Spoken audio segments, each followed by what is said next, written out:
بیٹی اللہ کی رحمت ہوتی ہے، محسن انسانیت ہے۔ آپ صلی اللہ علیہ وسلم نے فرمایا جس نے 3 بیٹیوں کو پالا پوسا، 3 بیٹیوں کو پالا پوسا اور پھر انہیں کوئی فرق نہیں کیا بیٹا اور بیٹی، یہ ضروری ہے، یہ ضروری ہے، کیونکہ بیٹی بھی اللہ کی رحمت ہے، بیٹا اگر اللہ کی نعمت ہے، بیٹی اللہ کی رحمت ہے۔ نبی پاک صلی اللہ علیہ وسلم نے اسے درجہ کیا دیا؟ فرمایا دونوں میں فرق نہ کیا اور 3 بیٹیوں کو پال پوس کر اپنے گھر والے کی کر دیا، میں محمد رسول اللہ سے جنت کی ضمانت دیتا ہوں، جنت کی ضمانت مل رہی ہے۔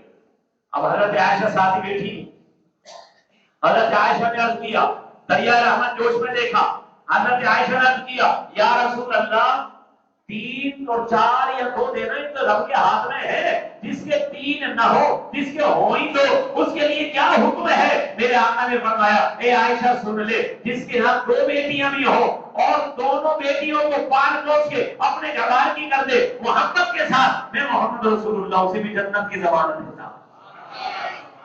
حضرت عائشہ خواتین کی وکیل، خود خاتون ہے نا، پھر ایک اور سوال کر دیا اور اس سے میرے آقا کا اختیار بھی ثابت ہوتا ہے۔ لوگ کہتے ہیں نبی کو کوئی اختیار نہیں، ان کا قلم کیوں نہیں ٹوٹ گیا؟ یہ لکھتے ہوئے کہ جس کا نام محمد یا علی ہے اسے کسی بات کا اختیار نہیں ہے، اور یہاں اختیار کا یہ عالم ہے کہ سورج الٹے پاؤں پلٹے، چاند اشارے سے ہو چاک، اندھے نجدی دیکھ لے قدرت رسول اللہ، یہاں اختیار کا یہ عالم ہے۔ آپ صلی اللہ علیہ وسلم نے فرمایا اے عائشہ جس کے 2 بیٹیاں ہوں نا اور 2 بیٹیوں کو وہ پال پوس کر اپنے گھر والے کی کرے، میں محمد رسول اللہ اسے بھی جنت کی بشارت دیتا ہوں۔ حضرت عائشہ نے موقع غنیمت جانا، ہماری امی جان نے موقع غنیمت جانا، عرض کیا یا رسول اللہ جس کے 2 بھی نہ ہوں، جس کے 2 بھی نہ ہوں، وہی ایک، تو اب کیا حکم ہے؟ سنو سنو میرے اور آپ کے آقا مختار کل آپ صلی اللہ علیہ وسلم فرماتے ہیں اے عائشہ جس کے ایک ہو اور وہ اس ایک بیٹی کو بڑی محبت کے ساتھ پال پوس کے اپنے گھر والے کی کرے، میں اسے بھی جنت کی ضمانت دیتا ہوں۔ ایسا ایک انقلاب برپا کر دیا، ایک انقلاب، یعنی جو لوگ اپنی بیٹیوں کو زندہ لڑکا کرتے تھے اب قدم بھی پھونک پھونک کر رکھ رہے کہ موازہ کوئی کیڑا مکوڑا ہمارے قوم کا روزہ نہ جائے۔ یہ انقلاب ہے، پھر آنے سے رونق آ گئی، گلزار ہستی میں شریک حال قسمت ہو گیا، پھر فضل رحمانی۔ نبی پاک صلی اللہ علیہ وسلم کو اللہ تبارک و تعالی نے انسانوں میں بھیجا اور آپ نے انسان کو انسان کی قدر دکھائی، انسان کو انسان کی قدر، ورنہ جو آج ہو رہا ہے، آج ہم اس کو بہت برا سمجھ رہے ہیں، اس سے بھی کہیں زیادہ جس کا تصور نہیں ہو سکتا، یعنی انسان اچھائی کا سبب نہیں، کوئی بالکل بھول گیا تھا، آج تو پھر بھی اجتماع ہو رہے ہیں، دینی جماعتیں کام کر رہی ہیں، لوگ جو ہے نمازیں پڑھ رہے ہیں، قرآن مجید کی تلاوتیں ہو رہی ہیں، مسجدیں آباد ہیں، اذانوں کی آوازیں آ رہی ہیں، لوگ دینی تعلیم کے لیے اپنے بچوں کو بھیج رہے ہیں۔ آج وہ زمانہ نہیں ہے، اس زمانے سے آپ نہ ملائیے، اس زمانے میں آپ جتنی برائیاں سوچ سکتے ہیں نا، سوچ لیں وہ ساری کی ساری نبی پاک صلی اللہ علیہ وسلم سے پہلے اس معاشرے میں شامل ہو گئی۔ اللہ اکبر، بیٹیوں کا پیدا ہونا مایوس سمجھا جاتا تھا، اب اس حدیث کے بعد صحابہ خواہش کرتے تھے اللہ مجھے بیٹی عطا فرما دے، بھائی جبھی تو ایک بزرگ ہے وہ اس پر بڑا افسوس کرتے ہیں کہ میری بیٹی نہیں ہوئی، ورنہ میں بھی نبی کی سنت ادا کرتا، اپنے نوازوں کو اپنی گود سے کھلاتا۔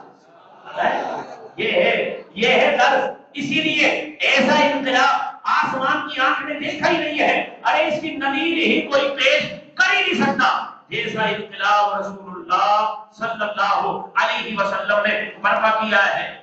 ایک اور زاویے سے بات کروں، بیواؤں سے شادی کرنا، پہلی بات تو یہ کہ جو بیوہ ہو جاتی تھی اسے منحوس سمجھا جاتا تھا، اور اس کے ساتھ شادی کرنا تو بہت دور کی بات ہے، اسے اپنے گھر میں رکھنا بھی پسند نہیں کرتے تھے، کہتے تھے منحوس ہے۔ آج وہی بات ہندو معاشرے میں، ہندو جب مرد انتقال کر جاتا ہے تو اس کے ساتھ اس کی عورت کو ستی کیا جاتا ہے، جلایا جاتا ہے۔ یہ تو اسلام کی برکت ہے کہ اب کچھ عقل آئی ہے اور اب وہ بھی دفنانے لگے، لیکن ابھی پورے ہندوستان میں یہ بات نہیں آئی، ابھی بھی اپنے مردوں کو وہ جلا رہے ہیں۔ جہنم کی آگ تو بعد میں دیکھیں گے، دنیا میں ہی آگ سے اپنے مردوں کو خود جلا رہے ہیں۔ یہ تو نبی پاک صلی اللہ علیہ وسلم کا احسان ہے۔ آپ نے احترام انسانیت سکھایا۔ لوگوں جو مر گیا ہے نا تو وہ بھی احترام کے لائق ہے، ایسے نہیں بلکہ بڑے اعجاز کے ساتھ کئی لوگ مسلمان اس کے جنازے میں جائیں۔ جبھی تو نبی نے فرمایا مسلمان کے مسلمان پہ چند حقوق ہے، اس میں یہ بھی ہے کہ جب وہ مر جائے تو اس کے جنازے میں جاؤ، اس کے جنازے میں جاؤ، اسے کفناؤ، اسے نہلاؤ، اس کو غسل دو، اس کو اچھا لباس پہناؤ، خوشبو لگاؤ اور پھر بڑے احترام کے ساتھ اسے دفنا کر آؤ۔ اب اندازہ لگائیے یہ کیسے محسن انسانیت ہے۔ فرمایا قبر پر بھی نہ بیٹھو، قبر پر بھی نہ چلو، قبر پر بھی نہ بیٹھو۔ یہ احترام انسانیت سکھایا جا رہا ہے کہ جو زندہ ہے نا ان کے ساتھ تو بے شک احترام کے ساتھ پیش آنا ہے۔ فرمایا جس نے بڑے کی عزت نہیں کی، جس نے چھوٹے پر شفقت نہیں کی، وہ ہم میں سے نہیں۔ یہ بھی احترام انسانیت۔ پھر آپ نے جو جس کے حقوق تھے وہ سب کو عطا فرما دی۔ جبھی تو امن اور سلامتی کا ضامن ہے اسلام، امن و سلامتی کا ضامن ہے۔ آج نیو ورلڈ آرڈر یہ ہماری سلامتی کا ضامن نہیں ہے۔ اگر سلامتی کا ضامن ہے تو نظام مصطفیٰ، نظام مصطفیٰ اعلیٰ حضرت امام اہل سنت فرماتے ہیں ٹھوکریں کھاتے پھرو گے، ٹھوکریں کھاتے پھرو گے، ان کے در پر پڑ رہو، قافلہ تو اے رضا اول گیا آخر گیا۔ اگر سلامتی چاہیے، اگر فلاح چاہیے، اگر نجات چاہیے تو اسی نظام کو اپنانا پڑے گا جو سرکار دو عالم صلی اللہ علیہ وسلم محسن انسانیت بن کر، انسانیت کی نجات ہنسا بن کر دنیا میں تشریف لائے اور ہمیں وہ نظام عطا فرمایا۔ آج تو پھر بہت بہت اچھا دور ہے، وہ دور اس سے بھی کہیں 100 گنا خراب تھا جب اس نبی کے لائے ہوئے نظام سے وہاں تبدیلی آ سکتی ہے تو میرا ایمان، میرا ایمان، میرا وجدان کہتا ہے ازمائی شرط ہے نبی کے نظام سے آج بھی دنیا کی کایا پلٹ سکتی ہے۔ آج جو ہم پریشان ہیں، ہم کہتے تو ہیں نبی پاک صلی اللہ علیہ وسلم نجات دہندہ ہے، محسن انسانیت ہے، محسن کائنات ہے، آپ کا لایا ہوا نظام یہ لوگوں کی ضمانت کا ضامن ہے، امن اور سلامتی کا ضامن ہے، لیکن شاید ہم اس میں مخلص نہیں ہے، اسی لیے اسے نافذ اور رائج کرنے کی جو ہے وہ کوشش نہیں کرتے۔ میرے دوستوں محترم تم لوگوں، اللہ کا وعدہ ہے تم نبی کے ہو جاؤ، یعنی وَأَنْتُمُ الْأَعْلَوْنَ إِن كُنتُم مُؤْمِنِينَ، تم مومن بن جاؤ، غالب کرنا اللہ کا کام ہے، تم ہی غالب رہو گے۔ اللہ تبارک و تعالیٰ نے نبی پاک صلی اللہ علیہ وسلم کے ذریعے کیسا انعام فرمایا؟ ایسا انعام فرمایا کہ ہم جاہل تھے۔ فرمایا وَإِنْ كَانُوا مِنْ قَبْلُ لَفِي ضَلَالٍ مُبِينٍ، تم کھلی ہوئی گمراہی میں، ایسی گمراہی میں جب انسان اپنے پیدا کرنے والے کو ہی بھول جائے۔ آج گناہگار سے گناہگار آدمی کم از کم اپنے رب کو تو پہچانتا ہے، اپنے رب کا تو اقرار کرتا ہے، اس کے معبود ہونے کا تو اقرار کرتا ہے، لیکن موجود دور ایسا تھا کہ انسان اتنی گمراہی میں چلا گیا تھا کہ اسے یہ بھی پتا نہیں تھا کہ میرا رب کون ہے۔ کوئی سورج اور چاند کو سجدے کر رہا ہے۔ نبی پاک صلی اللہ علیہ وسلم کے آنے سے دنیا کو شرف انسانی کا پتہ چلا۔ آپ صلی اللہ علیہ وسلم کے دنیا میں تشریف لانے سے، قدم رنجا فرمانے سے، آپ صلی اللہ علیہ وسلم کے تشریف لانے سے دنیا کو شرف انسانی کا پتہ چلا، ورنہ یہ انسان ہر ایک کی عظمت اور ثروت کا قائل تھا۔ اگر بے خبر تھا تو اپنی عظمت سے، اگر غافل تھا تو اپنی عظمت اور شان سے، اپنی حرمت سے۔ نبی پاک صلی اللہ علیہ وسلم کے آنے سے پہلے کی بات کر رہا ہوں، آپ کے تشریف لانے سے پہلے کی بات کر رہا ہوں. یہ انسان کی بے خبری تھی، نہ وہ اپنے رب کو پہچانتا تھا، نہ وہ اپنے آپ کو پہچانتا تھا، نہ وہ اپنے مقام کو جانتا تھا. اسی بے خبری کی وجہ سے، یہ بے خبری کے نتیجے کے طور پر کبھی وہ چاند اور سورج اور ستاروں کی چمک سے متاثر ہو کر انہیں معبود بنائے ہوئے تھے. ٹھیک ہے نا؟ اب اس بات سے اقرار کریں گے نا؟ چاند اور سورج، چاند سورج ستاروں کی چمک سے مرعوب ہو کر انہیں معبود بنائے ہوئے تھے. اور کبھی پہاڑوں کی بلندی، غاروں کی گہرائی اور اس کی تاریکی سے متاثر ہو کر، اس سے متاثر ہو کر انہیں خدا کا درجہ دیے ہوئے تھا.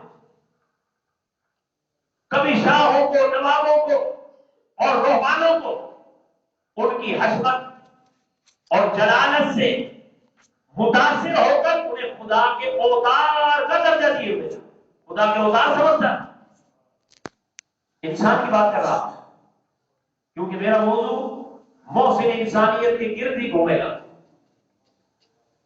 انسان اتنا ڈرا ہوا تھا کہ ہر ڈراؤنی چیز کے آگے جھکنے کو تیار ہو جاتا تھا.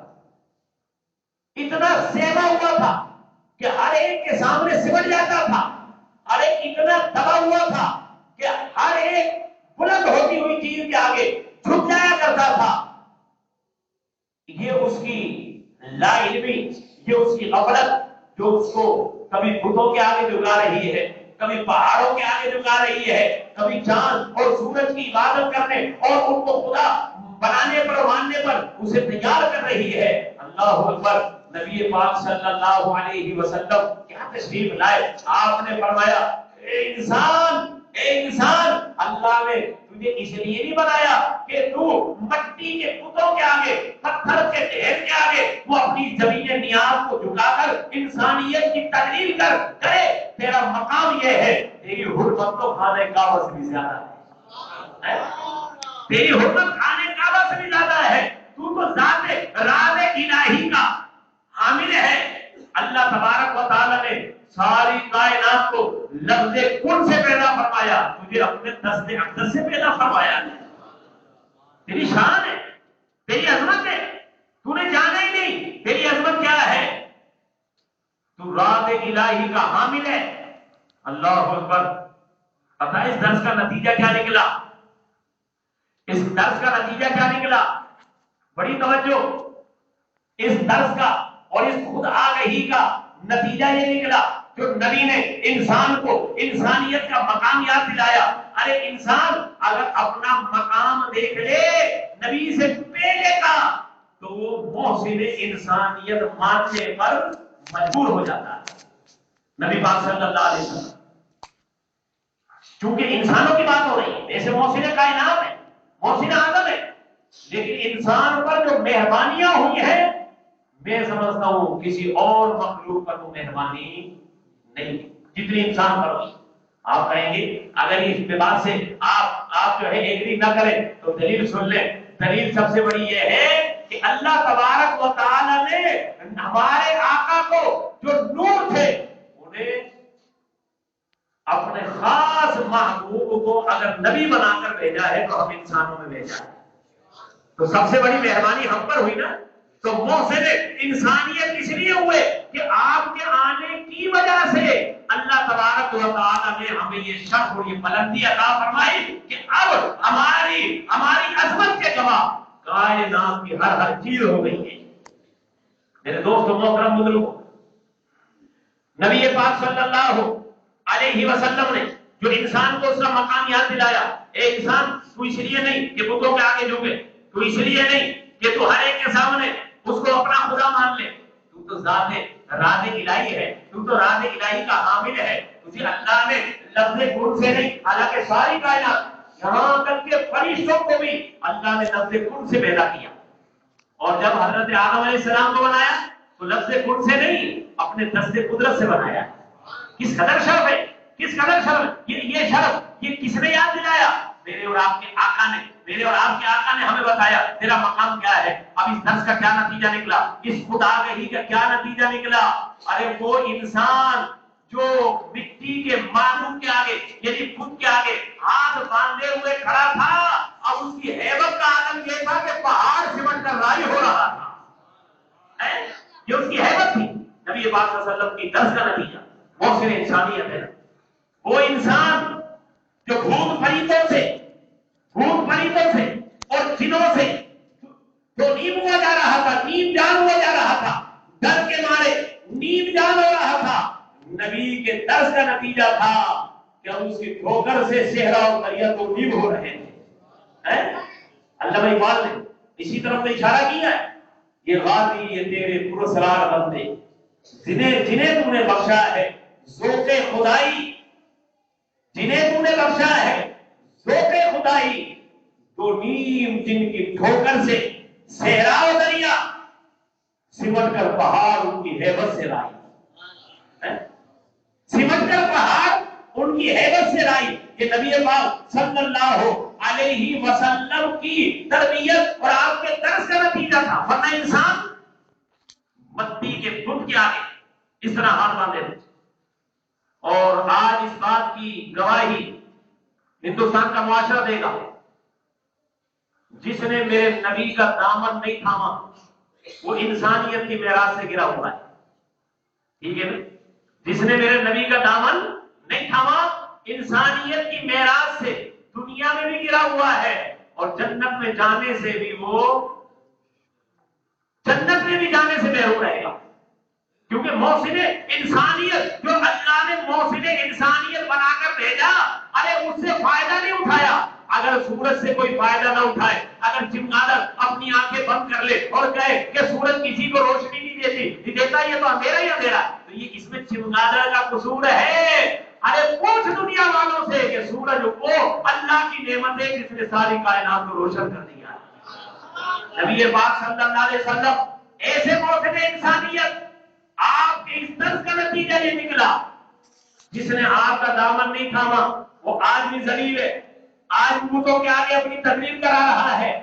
ویسے بے شک دنیا میں ایسی ترقی کی کہ نمبر بنا لیے، میزان بنا لیے، سائنس کی نت نئی ایجادات کر دی، لیکن کیا ایک بہت بڑے سے بڑا سائنسدان ہندوستان کا ہندو بنیا ہو تو وہ لوگ خود کے آگے سجدہ کرے گا یا نہیں کرے گا؟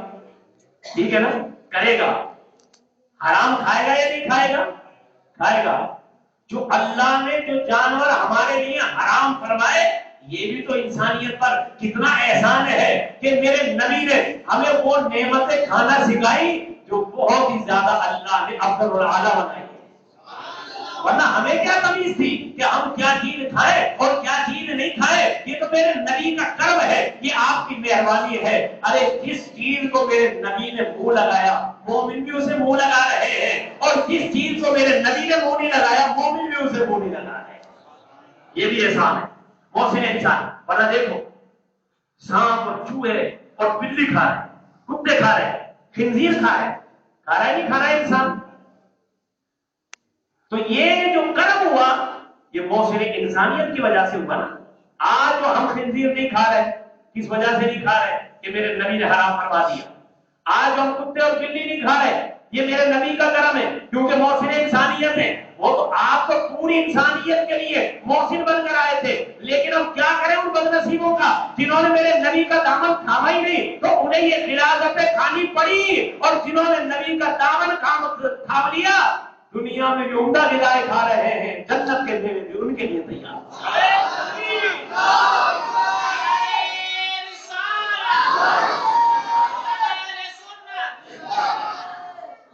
یہ بہت بڑے بد نصیب ہے جنہوں نے اس محسن کائنات سے فائدہ نہیں اٹھایا، محسن انسانیت سے فائدہ نہیں اٹھایا۔